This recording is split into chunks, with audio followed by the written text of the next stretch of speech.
தமிழகத்தில் பெரிய ஊராட்சி ஒன்றியங்களை பிரித்து புதிய ஊராட்சி ஒன்றியங்களை உருவாக்க வேண்டும்.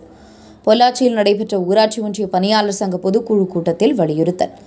தமிழ்நாடு ஊரக வளர்ச்சி மற்றும் ஊராட்சி ஒன்றிய பணியாளர் சங்கத்தின் கோவை மாவட்ட பொதுக்குழு கூட்டம் மற்றும் முப்பெரும் விழா பொள்ளாச்சியில் நடைபெற்றது. சங்கத்தின் மாநில தலைவர் பாலசுப்ரமணியம் தலைமையில் நடைபெற்ற இந்த கூட்டத்தில் கோவை மாவட்டத்தை சேர்ந்த ஊராட்சி ஒன்றிய பணியாளர் சங்கத்தின் நிர்வாகிகள் பலர் கலந்து கொண்டனர். இந்த கூட்டத்தில் பணியின் போது ஓய்வு பெற்றவர்களுக்கும் புதிய பதவி உயர்வு பெற்றோர்களுக்கும் பாராட்டு விழா நடைபெற்றது. இதைத் தொடர்ந்து பல்வேறு தீர்மானங்கள் நிறைவேற்றப்பட்டது. இதில் கலைஞரின் கனவு இல்ல திட்டம், மத்திய அரசின் ஜல்ஜீவன் திட்டம், ஊரக வேலை உறுதி திட்டம் போன்ற சிறப்பு திட்டங்களுக்கு வட்டார வளர்ச்சி அலுவலர் பணியிடங்கள் மற்றும் புதிய கட்டமைப்புகளை உருவாக்கி தர வேண்டும். தமிழகத்தில் புதியதாக மாநகராட்சிகள் உருவாக்கப்பட்டு அதில் ஊராட்சி ஒன்றியங்களை இணைக்கப்பட்டு வருவதால் ஊராட்சி ஒன்றியங்களில் பணியாற்றி வரும் அதிகாரிகள் மற்றும் பதவி உயர்வு பாதிக்கப்பட்டு வருவதால் தமிழகத்தில் பெரிய ஊராட்சி ஒன்றியங்களை பிரித்து புதிய ஊராட்சி ஒன்றியங்களை உருவாக்க வேண்டும் என்று இந்த கூட்டத்தில் வலியுறுத்தப்பட்டது. ஊரக வளர்ச்சி ஊராட்சி ஒன்றிய பணியாளர் சங்கத்தின் கோவை மாவட்ட பொதுக்குழு சிறப்பாக நடைபெற்று கொண்டுள்ளது. இந்த மாவட்ட பொதுக்குழுவிலே பல்வேறு கோரிக்கைகளை நிறைவேற்றி தர அரசிடம் தீர்மானிக்கப்பட்டுள்ளது.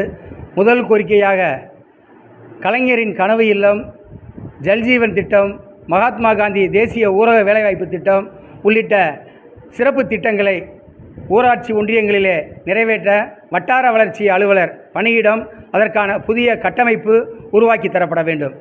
இரண்டாவதாக, இன்று மாநகராட்சிகள் புதிதாக உருவாக்கப்படும் பொழுதும் பேரூராட்சிகள் நகராட்சிகளாக ஆக்கப்படும் பொழுதும் அனைத்தும் நகரியமாக மாறும் பொழுது தமிழகத்திலே இருக்கக்கூடிய பல்வேறு ஊராட்சிகள் இணைக்கப்படுகின்றன. எனவே புதிய ஊராட்சிகள் உருவாக்கப்பட வேண்டும்.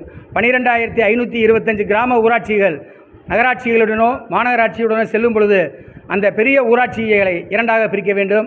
அதேபோல் தமிழகத்திலே 388 ஊராட்சி ஒன்றியங்கள் தான் நீண்ட காலமாக இருக்கின்றன. புதிய ஊராட்சி ஒன்றியங்கள் உருவாக்கப்பட வேண்டும் என்று மன்றக்குழுவிலே தீர்மானிக்கப்பட்டு தீர்மானங்கள் தமிழக அரசுக்கு அனுப்பப்பட்டுள்ளன. அதன் அடிப்படையில் புதிய ஊராட்சி ஒன்றியங்கள் உருவாக்கப்பட வேண்டும். அடுத்ததாக, ஊராட்சி செயலர்களுக்கு நமது சிபிஎஸ் திட்டத்திலே அவர்களை இணைத்து முழு அரசு பணியாளருக்கான அனைத்து சலுகைகளும் வழங்க வேண்டும். சத்துணவு பணியாளர்களுக்கு காலமுறை ஊதியம் வழங்க வேண்டும். அவர்களது குறைந்தபட்ச ஓய்வூதியம் 9,000 வழங்க வேண்டும்.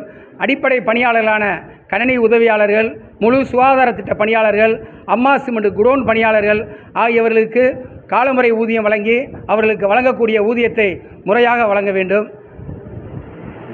நன்றி.